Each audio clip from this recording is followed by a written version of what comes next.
Good morning.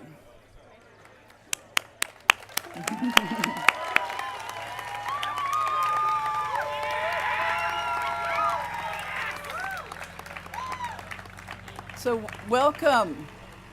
Welcome to all of you, parents and grandparents and family members and alumni and friends, to Putney School's 83rd graduation. And welcome to the class of 2018.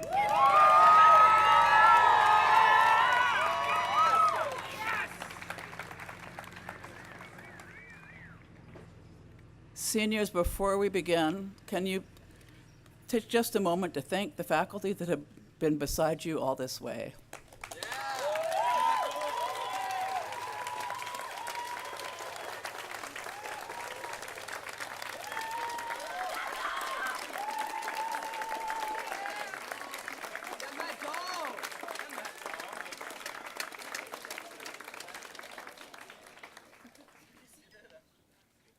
I know that you will also take the time today to thank your parents and grandparents and whoever else it is that has made it possible for you to be here.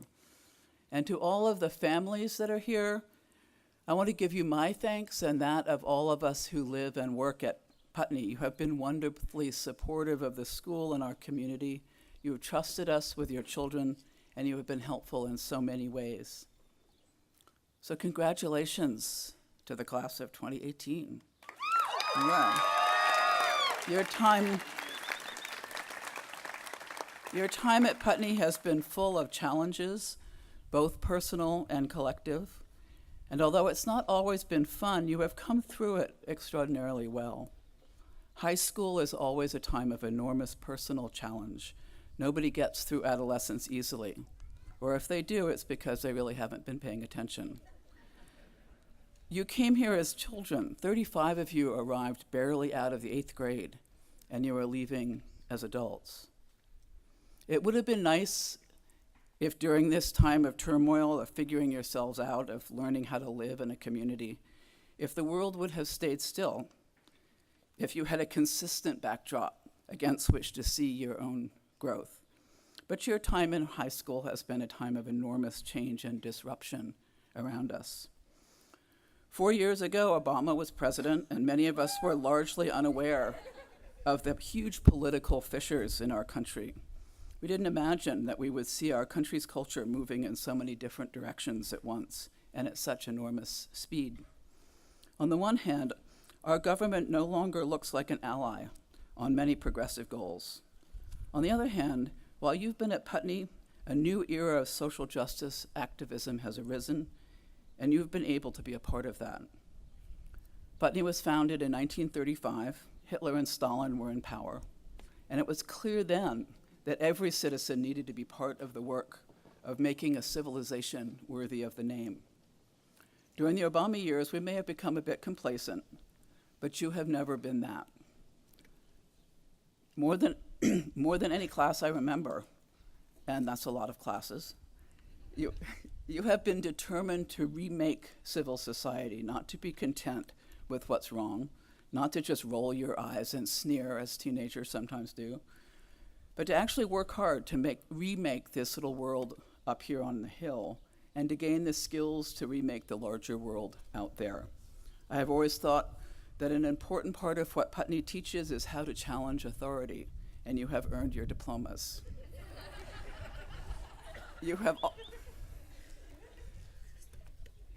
You've also had enormous dedication, perhaps because of all of the change out there, to things that are eternal, to the land, to the arts. You've lived lives steeped in music, literature, dirt, wool, and creativity of all kinds. You have left behind a challenge to the younger students to continue your work and have mentored them well. I have a card on the bulletin board in my office that says, "You can't wring your hands and roll up your sleeves at the same time." And each of you in your own way have understood how to roll up your sleeves and to enjoy doing it, at least sometimes. We'll miss you, and yet you have left a great deal of yourselves behind, and we hope you'll be back often. And now I'm delighted to introduce Josh Laughlin, who is the chair of our Board of Trustees.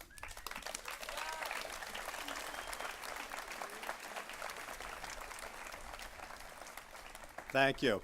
Hello, everyone. Welcome. My name is Josh Laughlin, and I'm a graduate of the class of 1982. I'm glad to see you all here on such a beautiful and meaningful day. Parents, grandparents, siblings, aunts and uncles and friends, we are all here to support you, the class of 2018.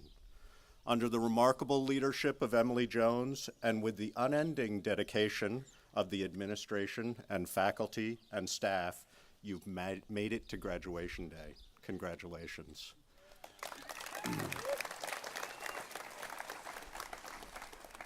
In my role as the chair of the Board of Trustees of the Putney School, I'm privileged to see what students work on and how they go about it. It's always exciting. What you have learned in your time here and the friendships you have made will serve you well throughout your entire life. Through your hard work and with the support of your families, you have completed one of the more unusual academic experiences offered in American education.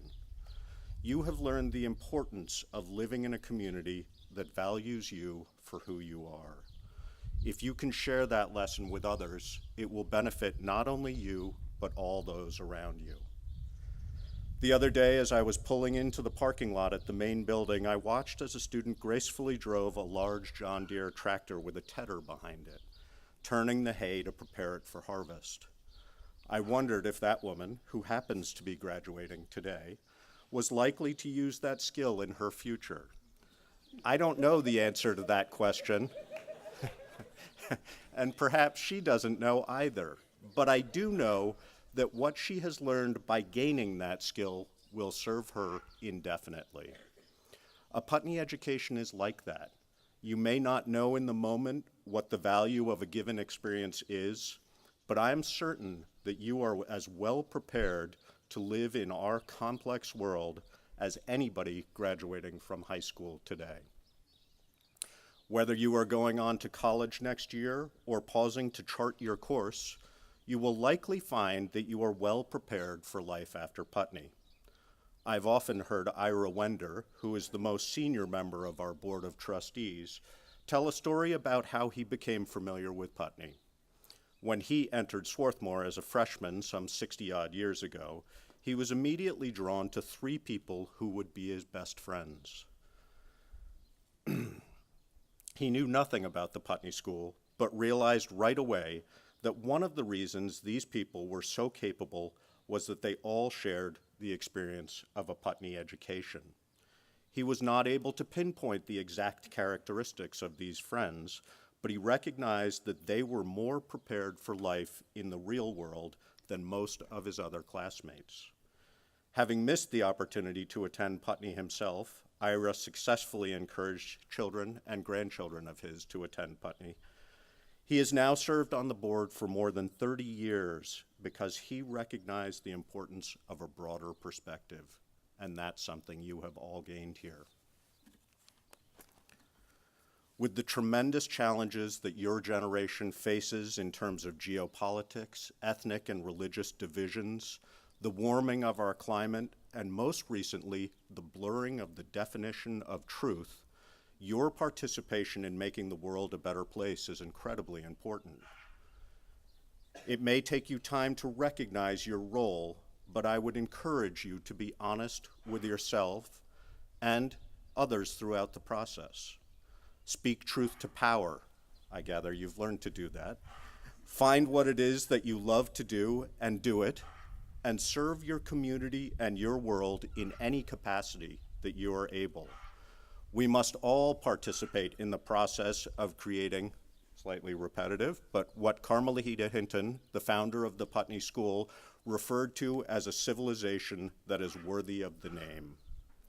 Please join me in thanking Emily and the entire faculty and staff for their role in bringing us all together on this great day.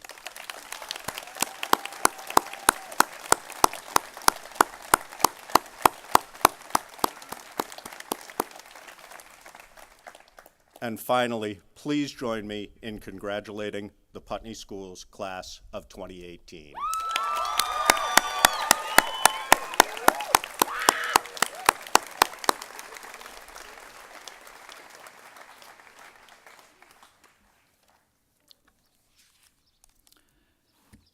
I'm delighted to introduce the senior class speakers chosen by their class, Acadia Barrengos and Mica Lin-Alves. And Mica, I think, is first.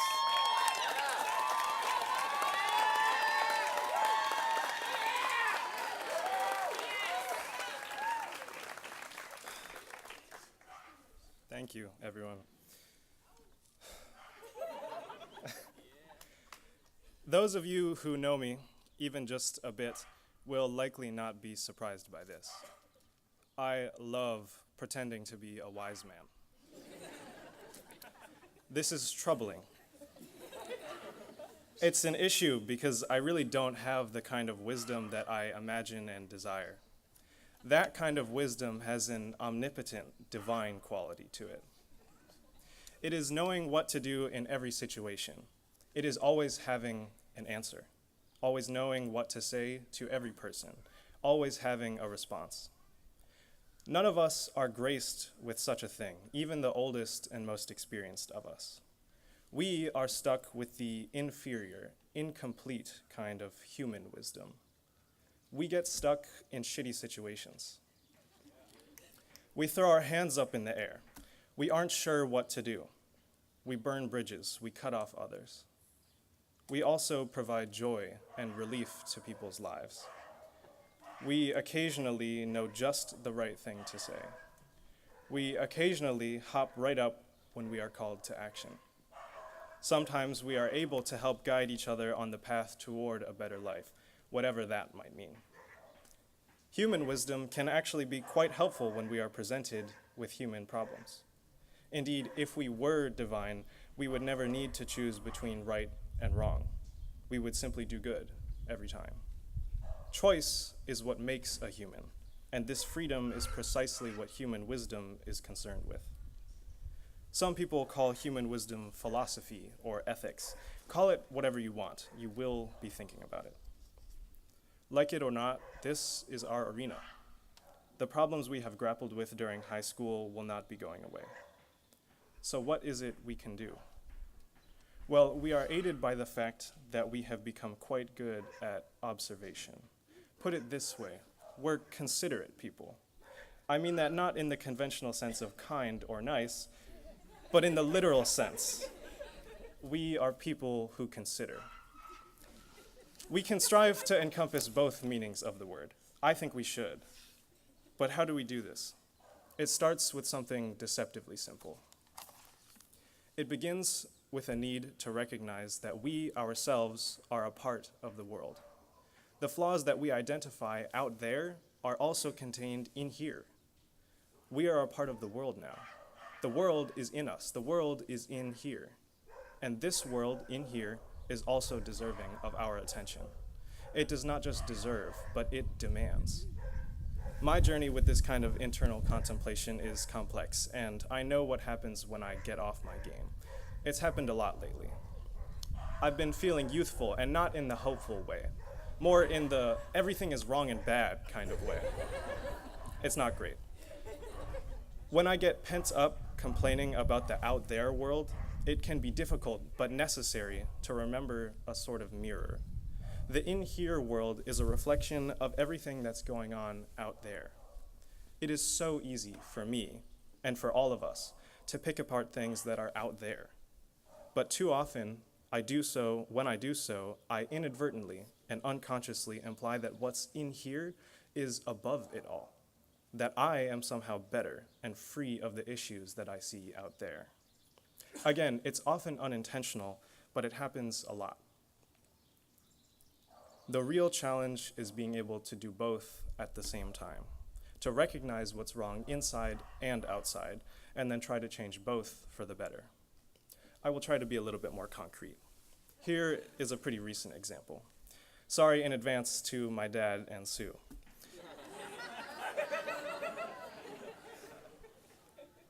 A few days ago, my diploma was trying to make its way back here so it could be all prepared for today. I texted my dad first to see about the status. I thought it was at my mom's house, but nope. Later that day, Sue comes up to me and inquires about my dad and the diploma. For some reason, this inquiry just sets something off in me. Why should I have to figure all this out? I'm not even the one that has it. To make things worse, both my parents continue to bug me about these forms I need to sign for college, and this is it. These are the habits of mind that are so easy to fall into, especially as teenagers. If you dig just a little into this example, you get something like, they're asking me to do all this, and what have they ever done for me? This is, of course, a ridiculous question. These people have done so much already. Even if this weren't true, even if the demands on me were ridiculous, the important thing to recognize is that the fact that we are equally capable of doing this. Everybody can make tall orders and cause frustration. Likewise, everybody feels the stress and anxiety from deadlines, demands, and disappointing project weeks. I couldn't tell you the number of times I've asked my parents to call a college or coordinate travel plans. I've barely even thought about how I'm actually getting home after this. In here and out there. This is my point. The greater we can understand in here and how to work with it, the better we will get at understanding and working with what's out there. When we work with these things, we must maintain a kind of balance. Our idea of self is formed from our perceptions of both in here and out there. If we draw too much from only one, we risk excessive pride or selling ourselves too short. You can't get a complete picture by concentrating on just one. We have to hold them in tandem in order to get a full view. This is a long, hard process. It's not something we could have done in high school. It takes an immense amount of patience. More, probably, than I or any of us young people could yet muster. It proceeds step by step. If I can notice just a few times I flare up when a text message from Pop comes in, that will have been an achievement. Sooner or later, our examination of in and out will become habitual. Like other good habits, it will take time to instill. And just as we ought to have patience for ourselves, we can have patience for others. That doesn't mean we must wait forever. Patience does not mean you cannot demand respect when it is not duly given. It means remembering and considering how long it takes to struggle, to develop understanding and habits. Everything that is now automatic and unconscious for you was once not so. We can thank self-discipline or the miracle of disciplined parents for our good habits. At the same time, we can also hold accountable ourselves and our miraculous parents for at least some of our bad tendencies. For many of us, it has taken just about 2 decades to be able to get out of bed at a productive hour, even semi-regularly. This is why I urge you to remember how long it takes to struggle. But there are a few things that we can do right now. We can try to appreciate sunsets. We can try to appreciate those times when we help others or when we let ourselves ask for help. These things are often equally as difficult.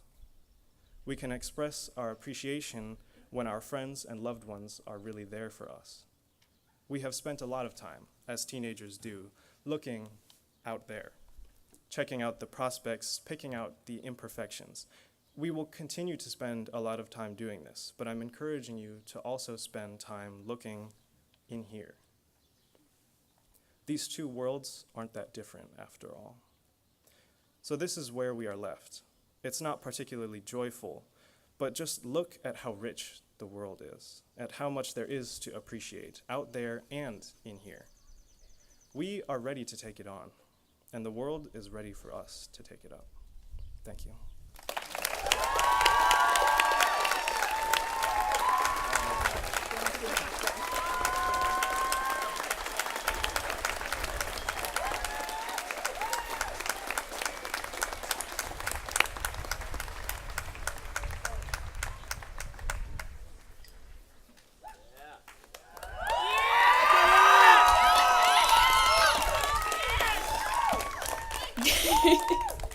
Good morning.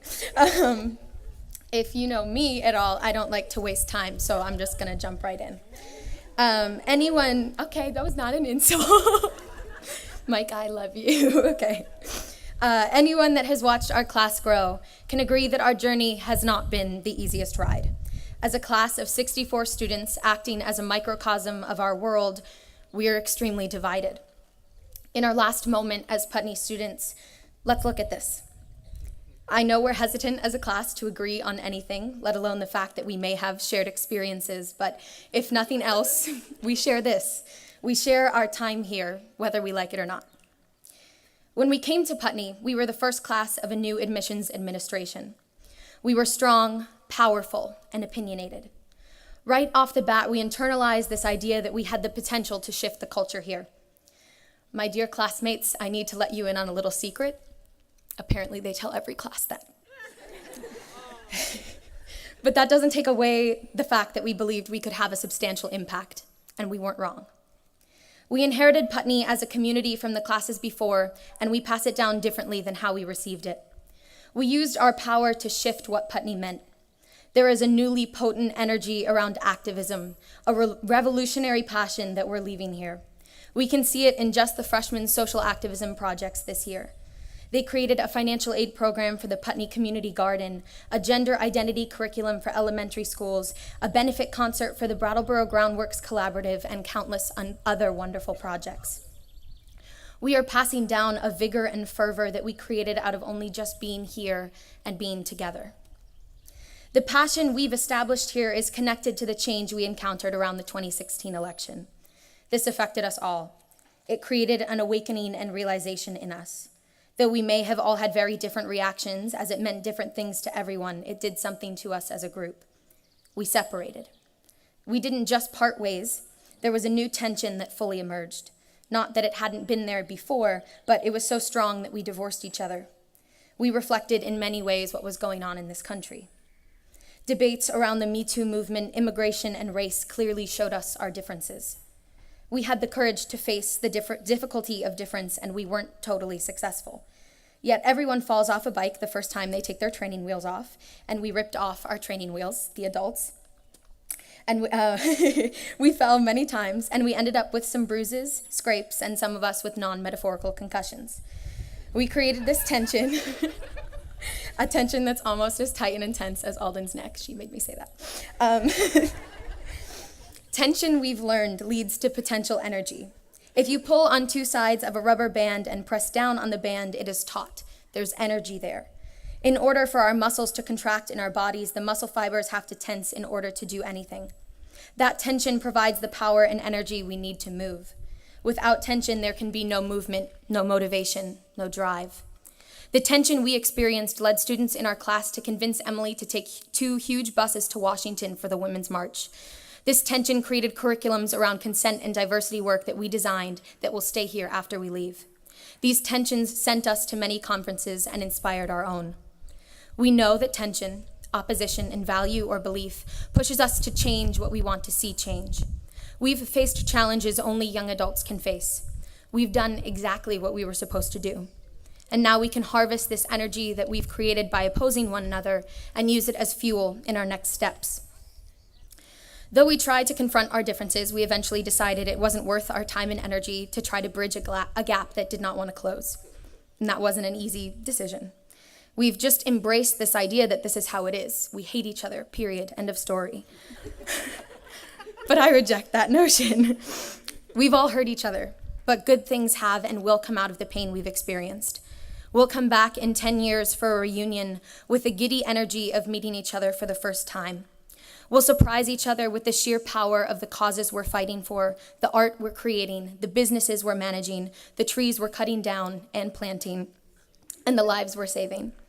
We will remember how the moonlight shone on the puddle at night, the weird but comforting smell of the barn, the chair sitting in Hughesby that Quinn lived in for a month, the flowers we picked and put in our hair, the long walks, the badly whispered midnight conversations. We'll remember the meaningful discussions in the faculty room, the water fights, the happy box finds, climbing trees, falling out of trees, breaking bones, breaking hearts, the laughter and songs emanating and resonating through the air all the way to Keep and G House. We will come back and remember what it was like to be here as young, passionate, important, wonderful people. This division does not need to define us as a class if we don't want it to. We've struggled around how to be a class all together, but there were a few things we've been able to rally together for and pull off. We were the first humans class to agree upon and sign the Climate Summit Treaty. We didn't have anyone expelled our sophomore year, which was quite a feat. And we got 100% participation on the annual fund this year. We came together in the beginning, and we've come together a little more now. A month ago at card burning, I realized how close we were to the end.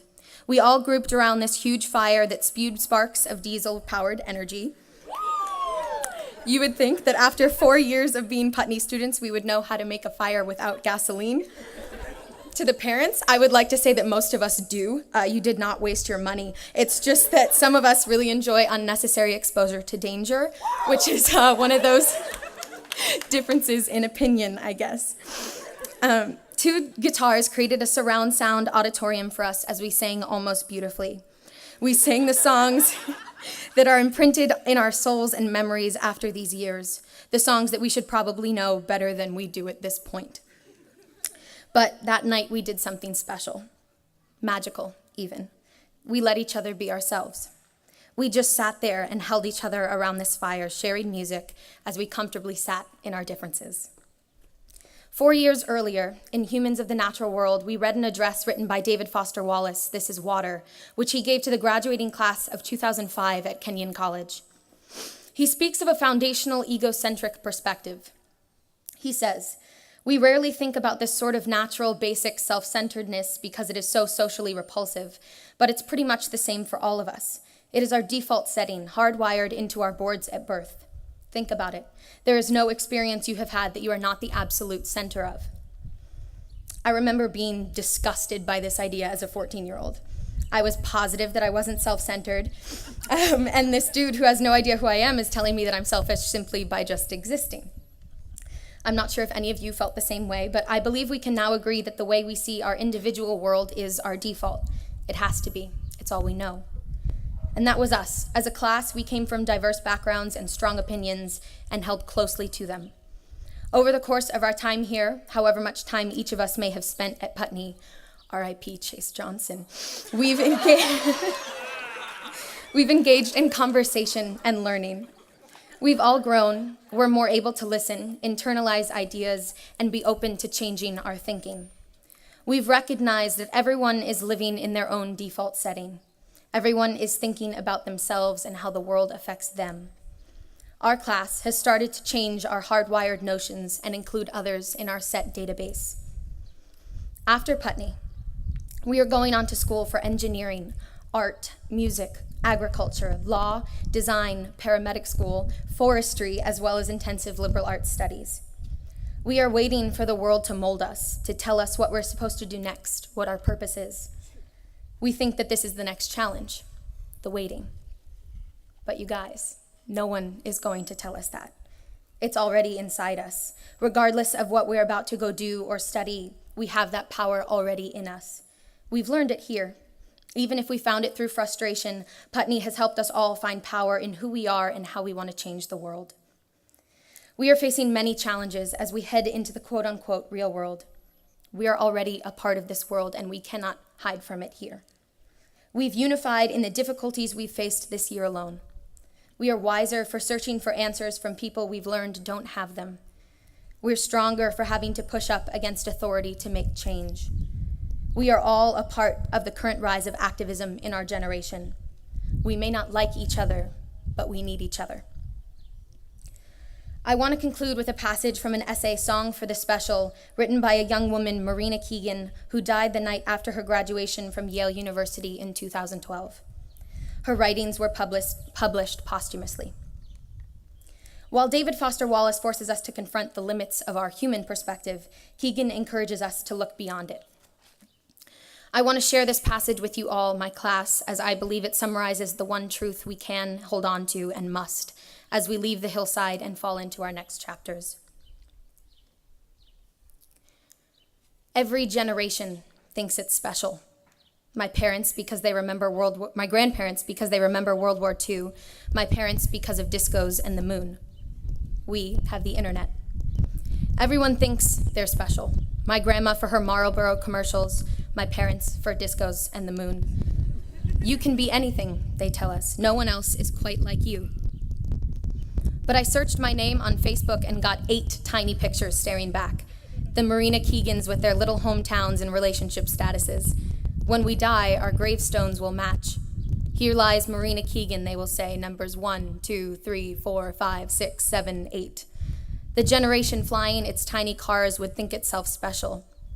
Until one day, vaguely, quietly, the sun would flicker out and they'd realize that none of us are. Or that all of us are. Our world is as infinite or finite as we choose it to be. So let us challenge ourselves to engage our minds and those around us, to unify in purpose though our methods may be different, and to look beyond each other and beyond our own human perspectives to better our world. Thank you.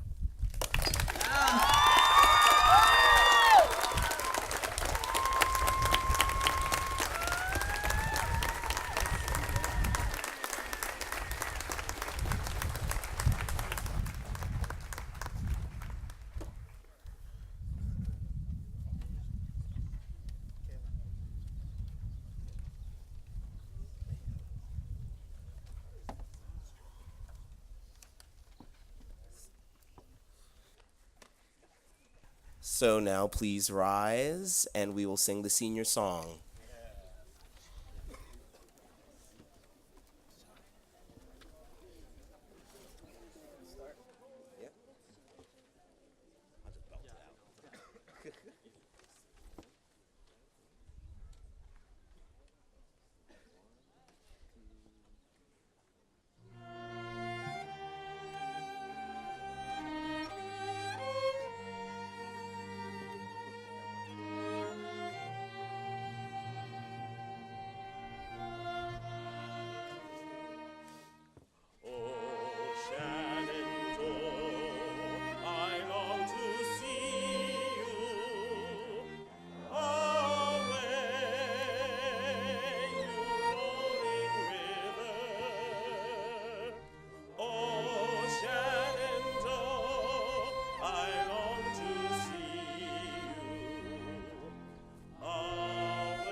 It is my privilege and honor to introduce to you our graduation speaker, Jared Blumenfeld, who was appointed by President Obama to be the Regional Administrator of the U.S. Environmental Protection Agency from 2009 to 2010, who also served as the Director of the San Francisco Department of the Environment, chaired as the first United Nations World Environment Day held in the U.S., and founded the Business Council on Climate Change in Green Cities of California.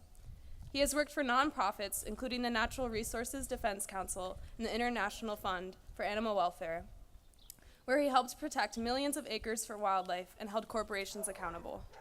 Jared Blumenfeld's most recent project is the Podship Earth podcast, which is a deep look at a lot of science and policy-related environmental issues. He is also a member of the Putney class of 1987. Please give a warm welcome to Jared Blumenfeld.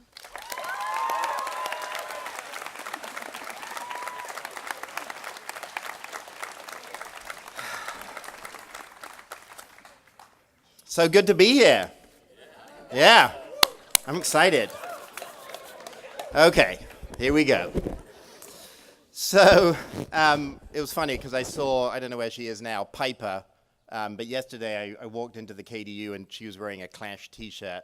And when I came here in 1987 from England, I was wearing wingtip shoes, suspenders, eyeliner.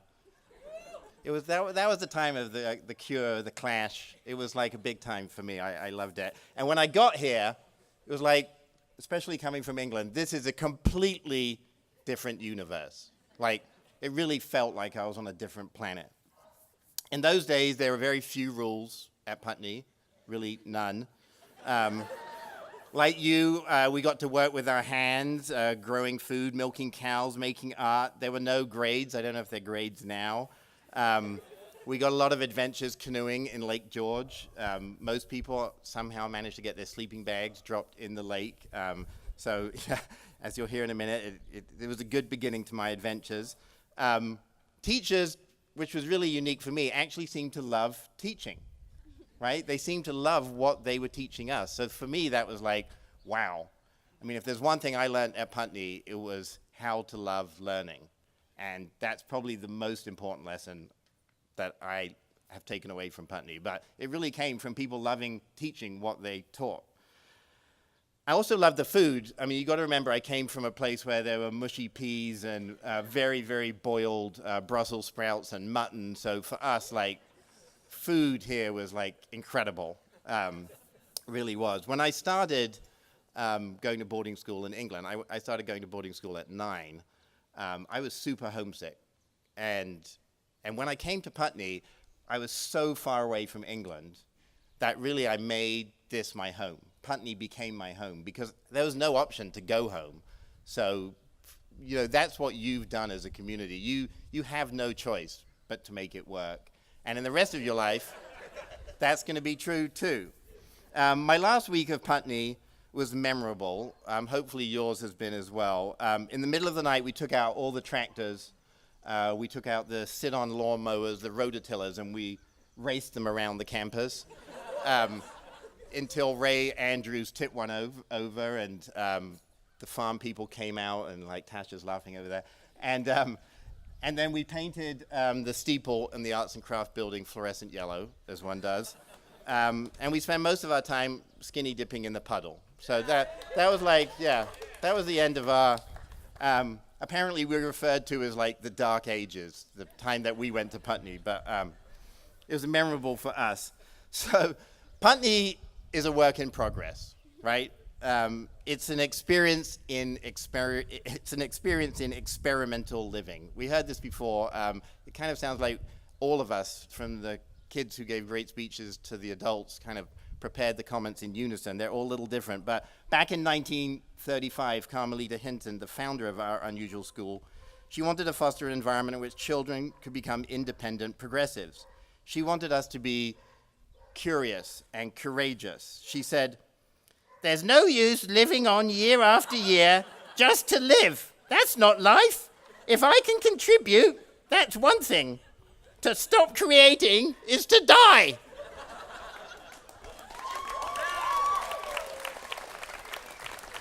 So, Emily Jones seems so measured by comparison, but don't be fooled, as those who know her can attest. She's a firebrand at heart. Let's give a big rousing thank you to Emily and all the staff! Come on! Oh yeah!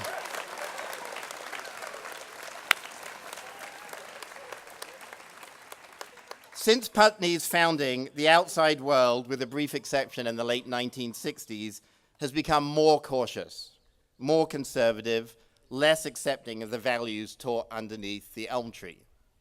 Today, as you start to take leave of this stunning hilltop, I'm already nostalgic.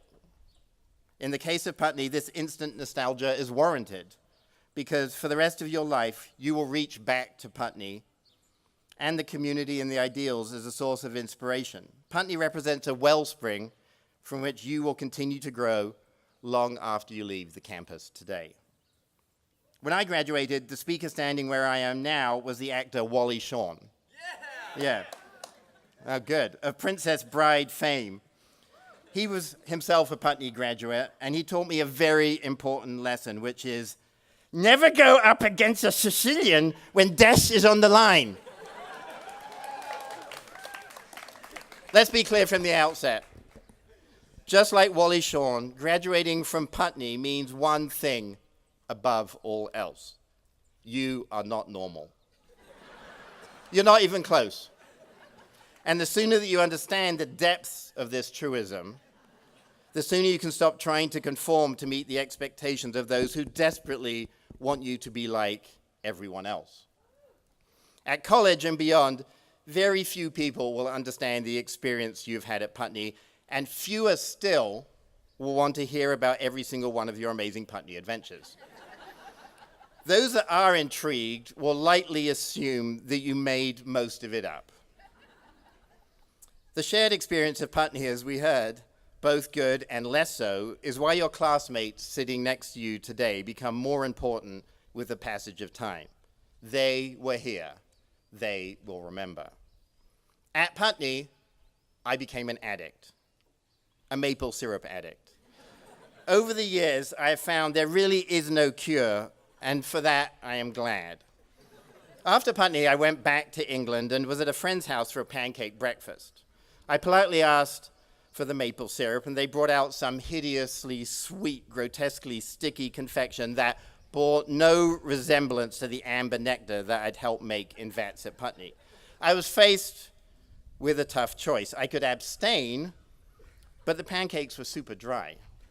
So I put on a brave face, and it was so much worse than I could have imagined. At that moment, I wished I turned Putney into a 5 or 6 year experience, because as you will each find out, maple syrup can be a really expensive addiction. And in many parts of the world, it's simply not available. England was one of those. I love the movie, I hope many of you have seen it, Captain Fantastic. The magical scenes where Ben, the character played by Viggo Mortensen, is running through the forest with his 6 kids is like Putney. And tomorrow is like the second half of the movie set in Tucson. It's not better or worse, it's just very different, which is just a Buddhist way of saying it's worse.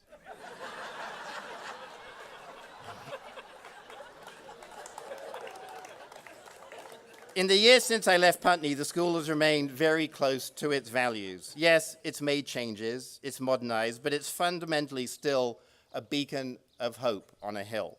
Unfortunately, the same cannot be said for the outside world. I'm not going to bombard you with a litany of facts and figures about the demise of the living world at the hands of industrial civilization. What I will say is that the misadventure that humans are on is very unlikely to turn out all right. You need to be prepared for that. At the same time, there's never been a more exciting time to be on the planet, filled as it is with breathtaking beauty at every turn. Holding this dynamic tension is a balance that is the only way that I know of both being productive and sane during these times of rapid change and great uncertainty. Putney helped me deepen my love of nature, which had started as a young child bicycling through the fields outside Cambridge, England. Putney gave me the time to lie down, actually right over there in the tall grass, and look up at the shape of clouds passing by overhead. I remember walking through the woods down by the old theater and realizing for the first time that nature was not non-judgmental. It just was. My work has been in pursuit of the love I feel for nature. As a teenager, that love showed itself as anger. I was so angry at the crimes being committed against nature. I studied law because I wanted to right these wrongs. There were times in my career when I got lost in the fight itself, not feeling the spirit of why I was fighting. During these times, I'd go hiking or mountain biking or canoeing deep into nature. The last time this happened, I was in need of a complete reboot. I'd been an environmental bureaucrat for way too frigging long. So I quit my job at EPA and walked from Mexico to Canada. I thought that I was setting myself up for a physical challenge, but 90% of the struggle was in my mind. Being completely alone for days at a time made me aware that we are not alone.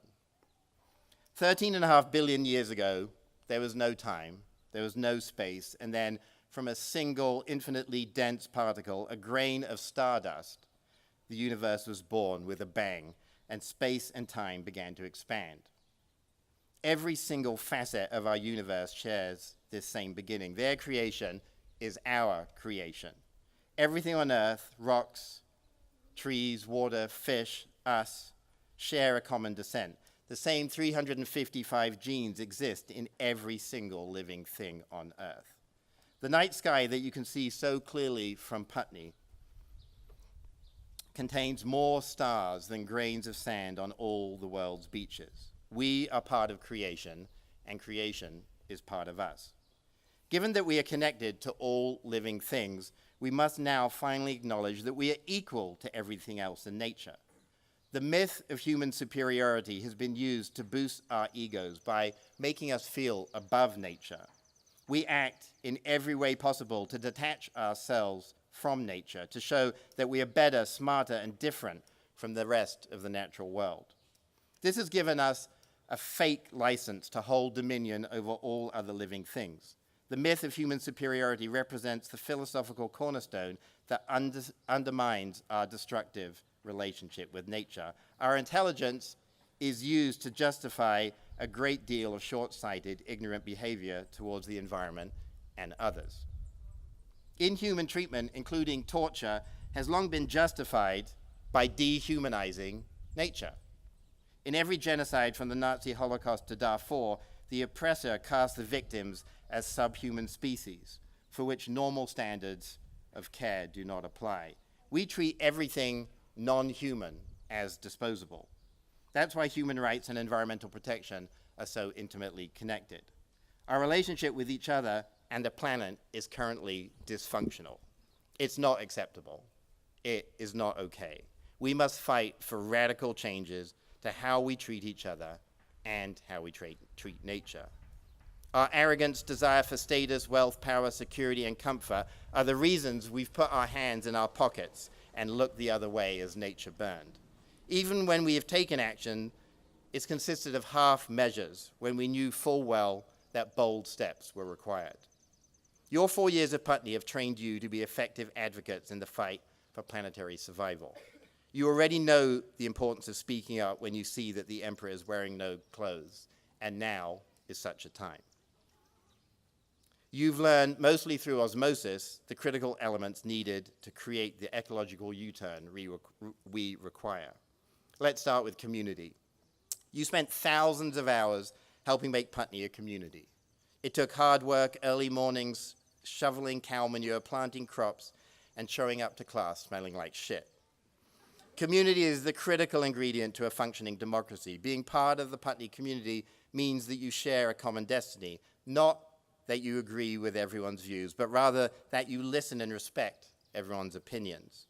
This is the only healthy means by which consensus and a clear path forward can be forged. You are stronger because of the community that surrounds you today. They will be with you for the rest of your lives. Tomorrow, as Acadia said, you will enter the real world. By default, you will become defenders and rebuilders of community, from hollowed out rural farm communities to suburban gated communities to gentrified city communities. There's one critical thing missing: community. You are some of the few people in this country who at 18 have already exercised their community muscles. You know what community looks like, you know what it tastes like, and because of Putney's love of singing, you know what community sounds like. We need to keep a strong connection to what moves us. Music has always moved me. The second powerful skill that you've learned is curiosity.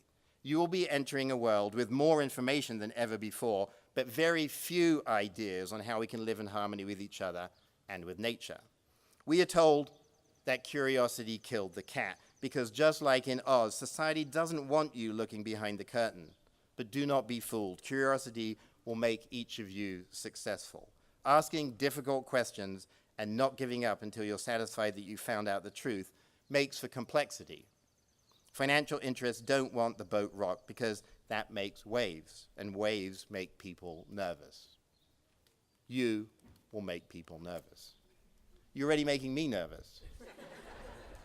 Nervous in a good way. Seeing your energy and desire for change is a rush, and it's a little scary at the same time. It often seems like the world is purely based on producing and consuming stuff we don't need.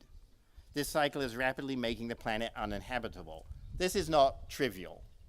This is about whether 100 years from now we will have so diminished the web of life on Earth that we can no longer support life.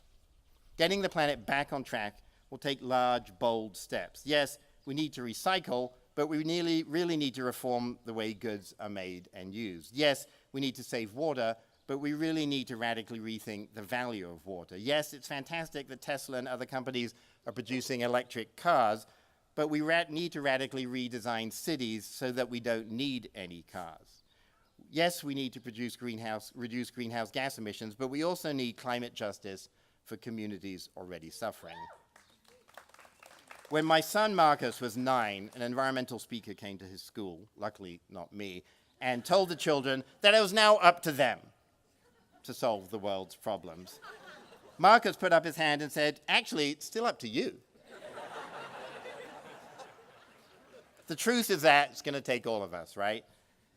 So another big skill that you learn at Putney is how to talk to adults. Not many people your age can do that. Not many people my age can do that. That skill will help you forge coalitions that can make the big changes that we need, challenged for the planet's changes. You don't need to wait. You can already start the campaign for your college divestment from fossil fuels before you even get to campus. Start today. At college, there will be a lot of pressure for you to be people you are not. Life is too short to pretend.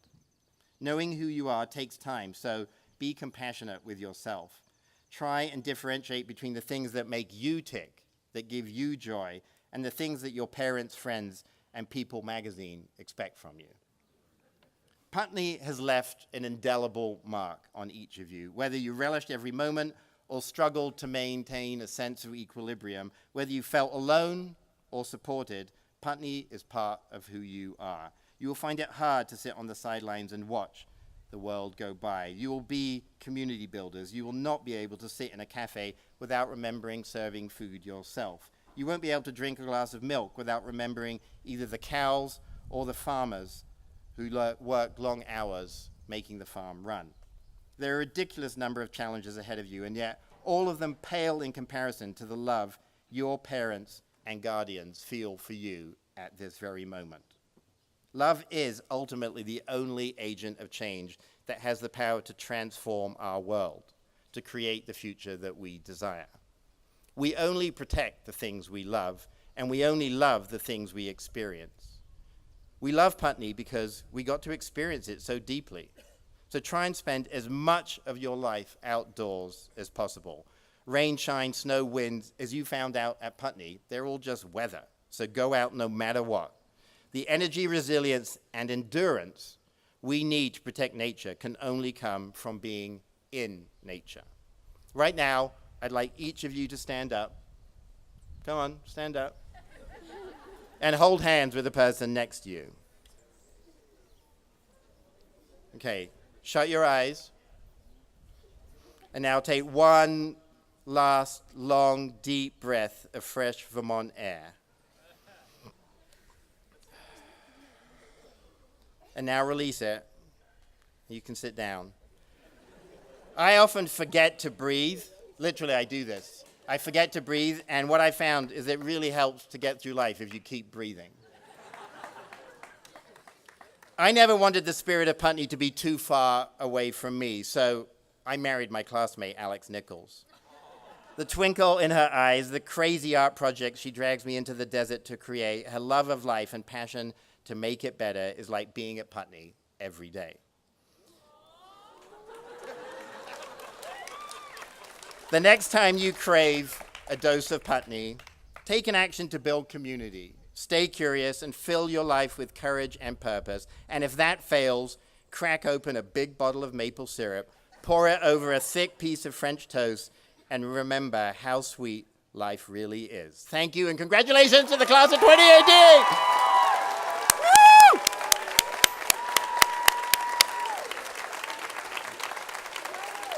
You guys rock.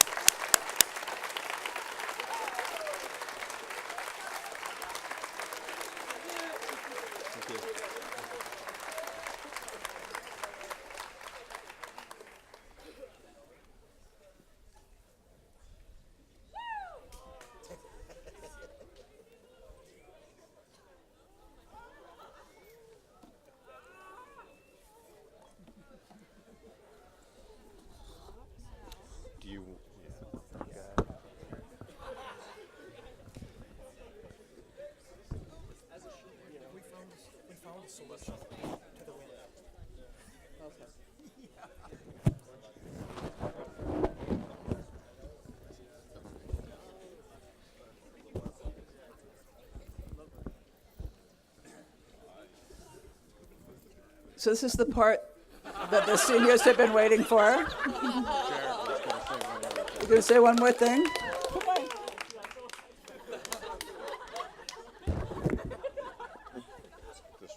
The speech is available on Podship Earth. So, yeah.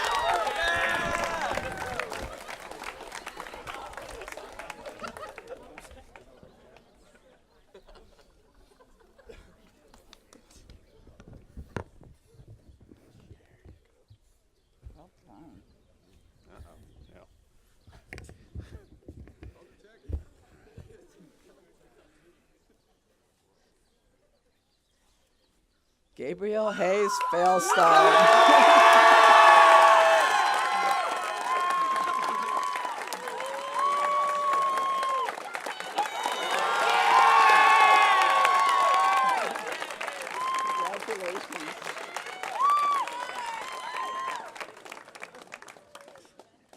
Rebecca Rose Becker Bloomenfeld.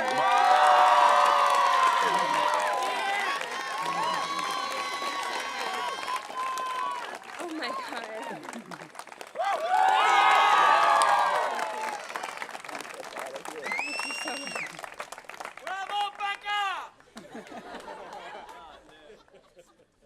Maeve Una McMahon Sweeney.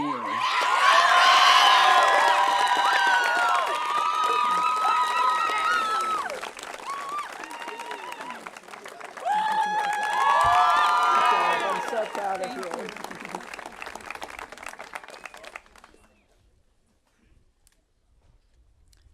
Mackenzie Kevin Kelly.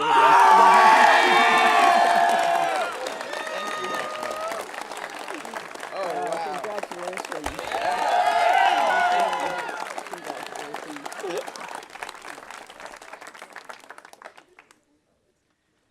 William Makepeace Severance.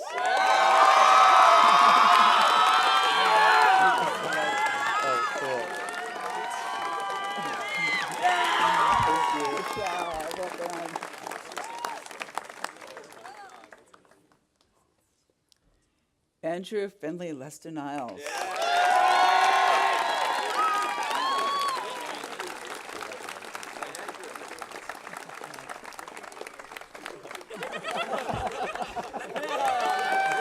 That's beautiful. Well done. Congratulations.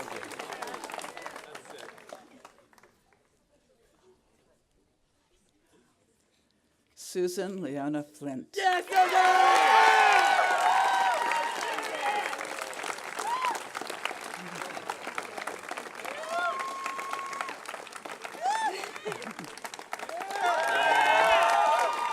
Congratulations.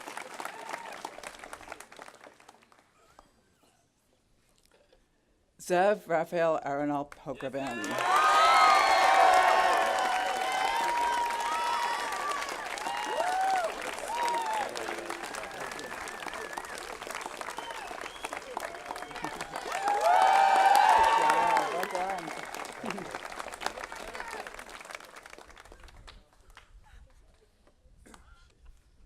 Sophia Louise Perry.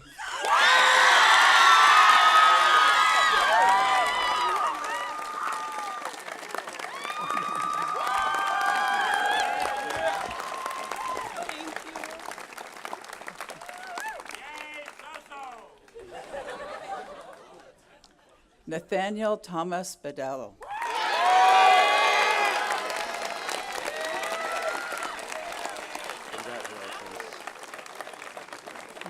That's beautiful.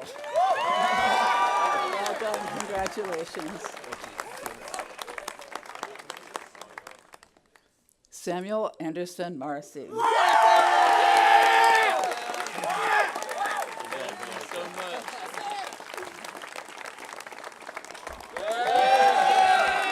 Thank you, Emily.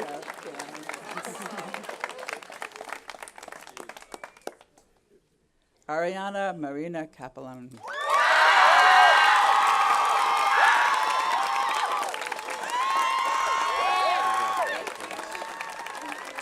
Thank you so much. Oh my gosh.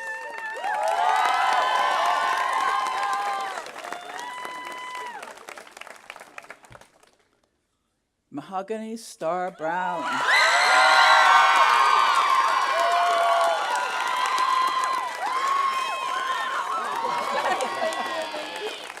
think they knew what you were going to wear. Thank you.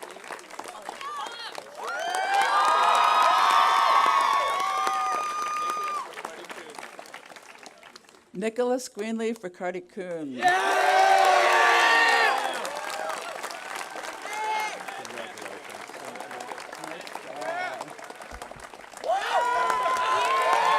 Congratulations.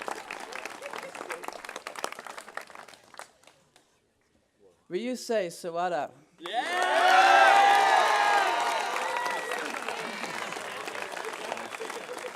Very elegant. Good job. Congratulations. Madison Helena Lead.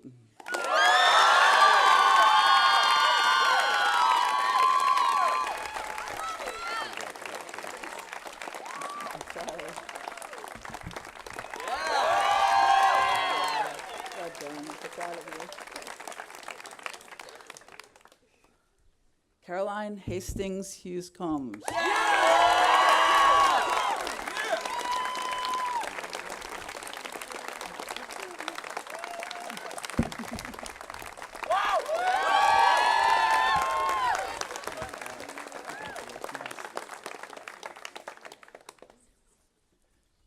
Quan Viet Bam.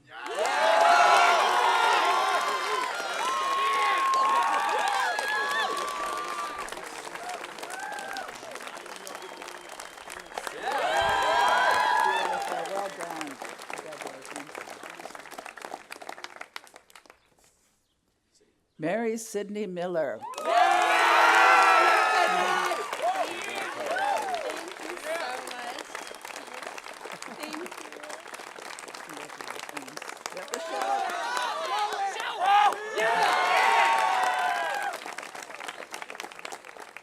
Sarah Madrone Young.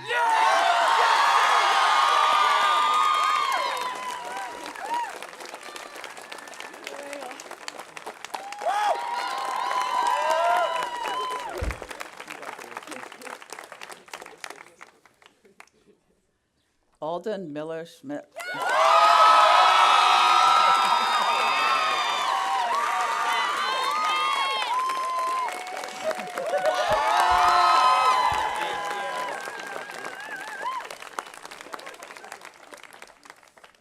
Andres Miguel Rodriguez.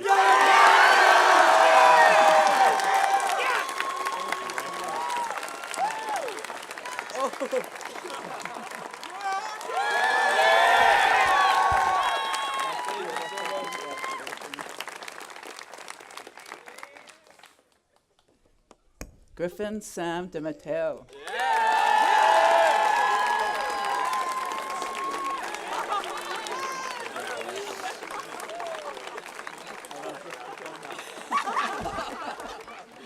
Well done.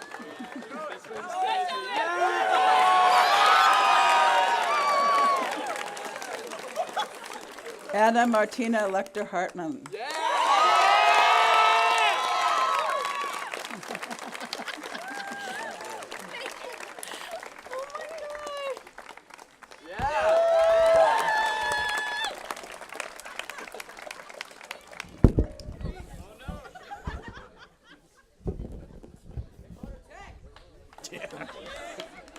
Avi Chaim Sarah Brennick.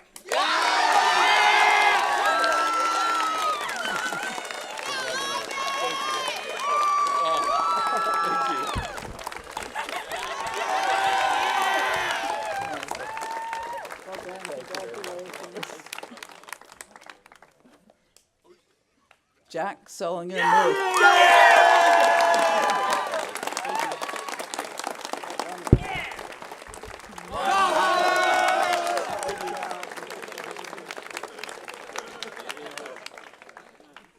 Chinua Wei.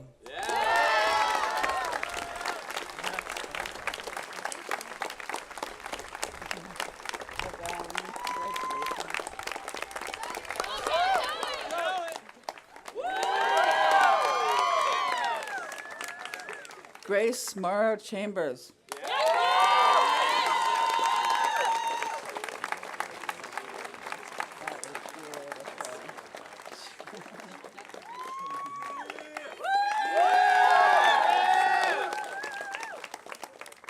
Dixie Jean Long.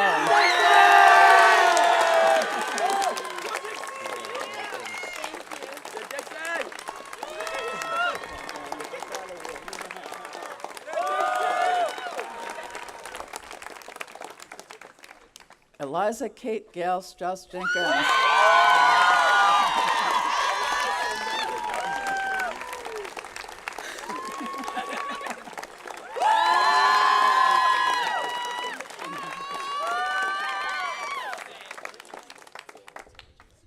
Junran Zhang.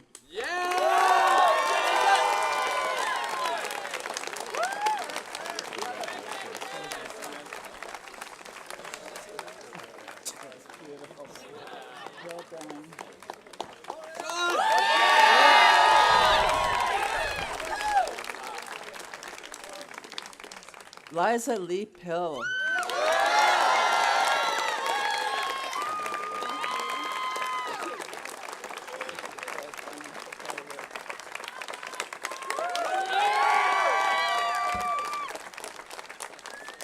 Rosalind Song Harris.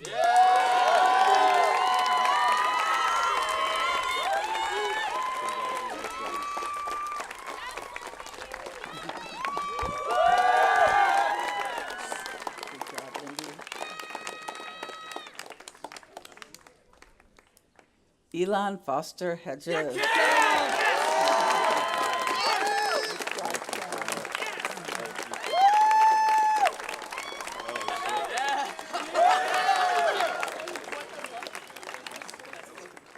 Zhang Biaoji.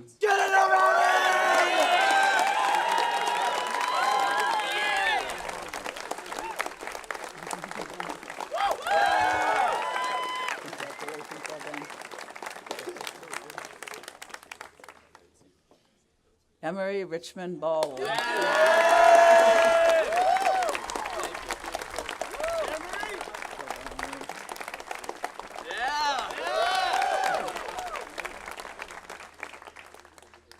Jada Serena Cooper.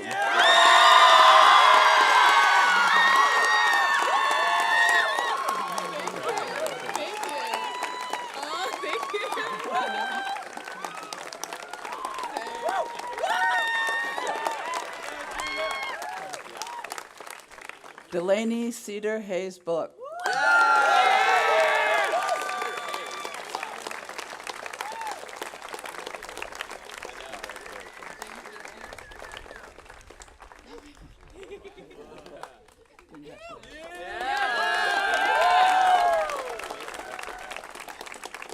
Jeremy Quinn West.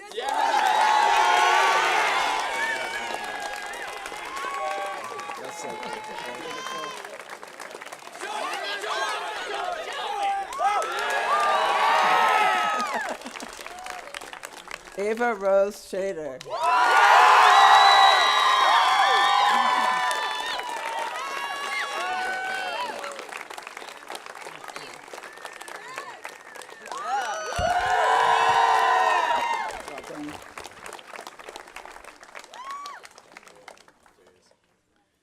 Darius Daniel Showell.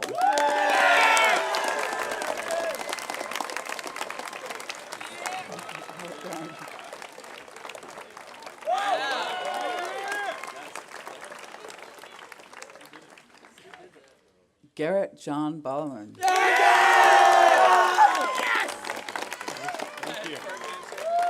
Shake your hand. Sure.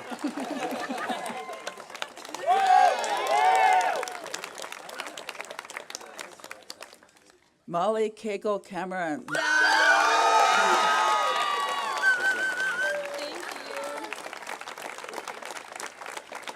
Thank you. Congratulations.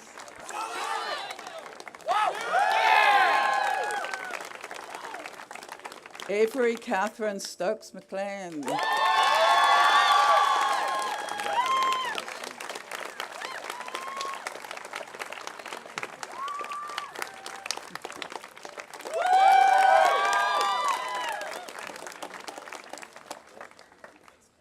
Samuel Stubbs.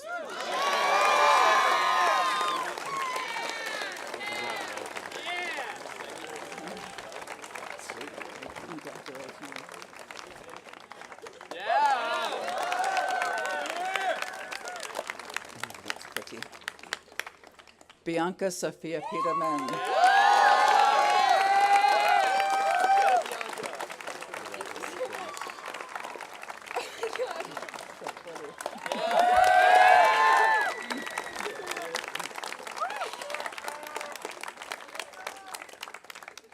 William James Parkman.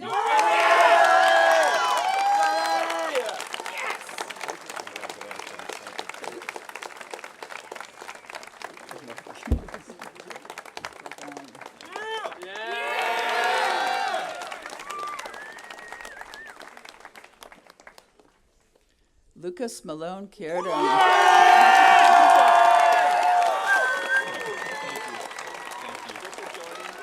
my God, thank you.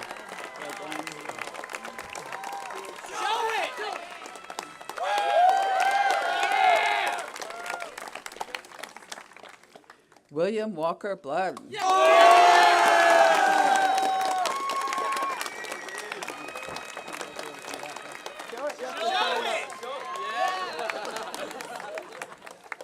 Arisa Ray Marshall.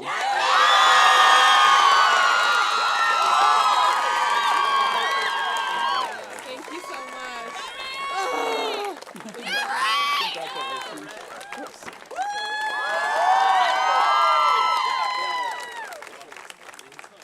Yi Yao Fan.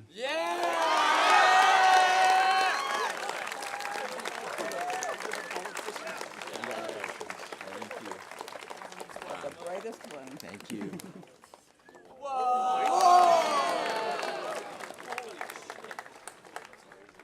Julian Manderfield Preston.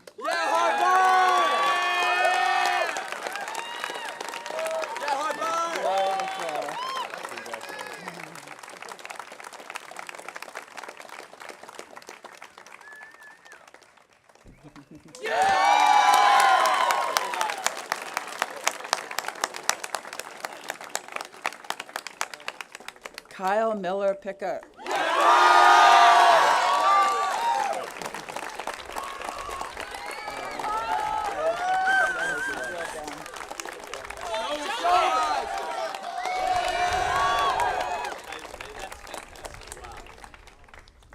Jessica Louise Moskowitz.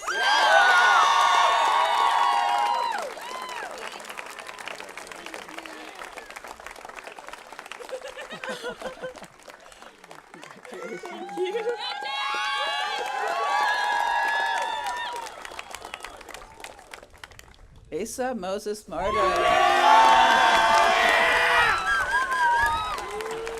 Thank you. Wow, that's beautiful. Holy shit.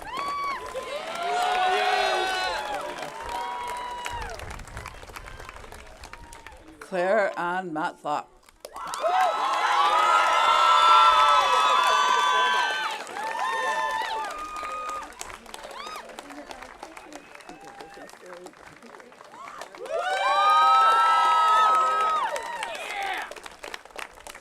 Zachary Lieutenant James.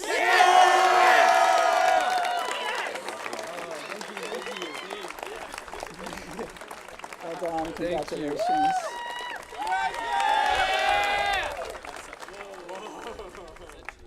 Lin Fang Li.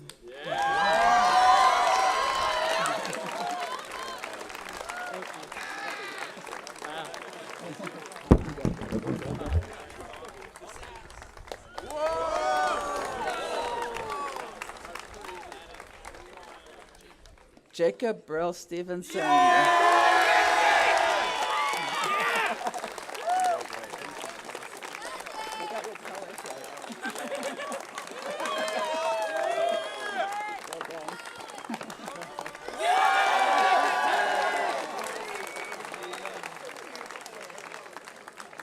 Mica Alexander Lin-Alves.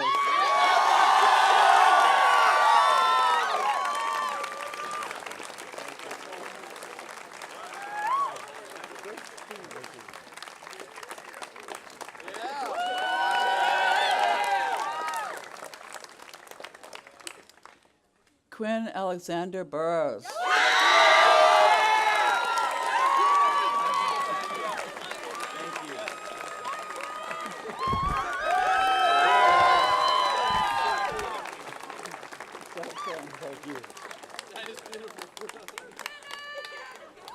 Acadia Grace Barrengos.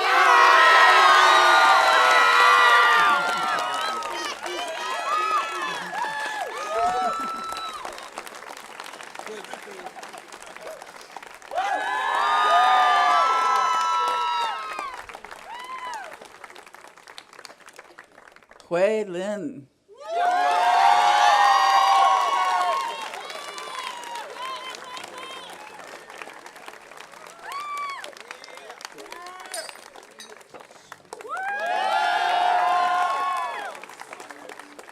Charles Jacob Strauss.